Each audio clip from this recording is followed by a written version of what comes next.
தேவனே நான் ஓமதண்டையில் இன்னும் நெருங்கி சேர்வதே என் ஆவல் பூமியில்.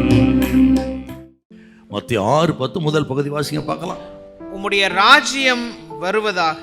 உமது ராஜ்யம் வருவதாக.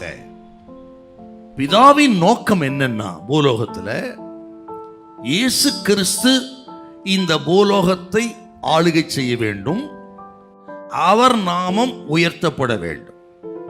இதான் பிதாவின் பெரிய திட்டம், பிதாவின் விருப்பம்.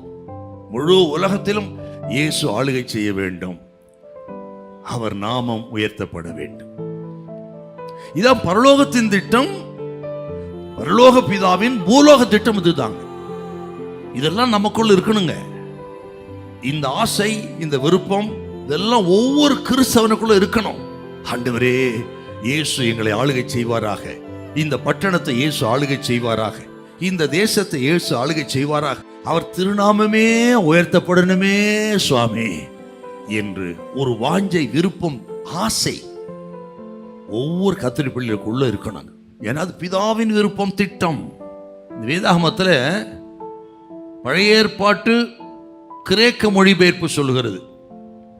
அது என்ன சொல்லுதுன்னா, நமது ஜெபத்தில் தேவனுடைய ராஜ்யம் பற்றி இல்லை என்றால் அது ஜெபமே அல்ல. ஏதோ எனக்கு பணம் வேணும், வேலை வேணும், இருக்கட்டும்.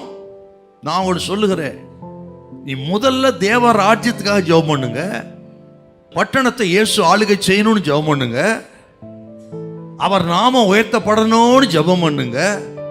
உங்க குறைகள் எல்லாவற்றையும் கர்த்தர் நிறைவாக்குவார், ஒரு குறை வைக்கவே மாட்டார். முதலாவது தேவனுடைய ராஜ்யத்தையும் நீதியும் தேடுங்கள், அப்படி இவளெல்லாம் கூட கொடுக்கப்படும். நமது சிந்தனை நோக்கமெல்லாம் பட்டணத்தை இயேசு ஆளுகை செய்ய வேண்டும், திருநாமமே உயர்ந்திருக்க வேண்டும் என்று தேவ ராஜ்யத்தை குறித்த காரியங்களுக்கு நீ முதலிடம் கொடுத்து விட்டால் கர்த்தர் சொல்றாருங்க, வேலை தானா கிடைக்கும் உனக்கு, உன் வியாபாரத்தை ஆசீர்வதிப்பா, உங்க குடும்பத்தை ஆண்டு வர்த்திக்க பண்ணுவா, பிரச்சனையெல்லாம் அவர் பார்த்து பாருங்க, ஒன்றும் குறைவு இருக்காது. ஆக நமது கோல் என்னங்க? ஏன் சார் இப்படி ஜெபம் சொன்னாரு, உன்னுடைய ராஜ்யம் வருவதாக சொல்லி ஏனென்று கேட்டால், இதை முதல்ல வச்சிட்டோம்னா இந்த உலகப்புற சகல காரியங்கள் 1 by 1 தானா கொடுத்துருவாரு. அவருக்கு முதலிடம் கொடுத்துருங்க, மற்ற எல்லாம் அந்தந்த நேரத்தில் வந்து சேரும், ஒரு குறையா அப்போ வைக்க மாட்டார். ஹல்லேலூயா, ஹல்லேலூயா.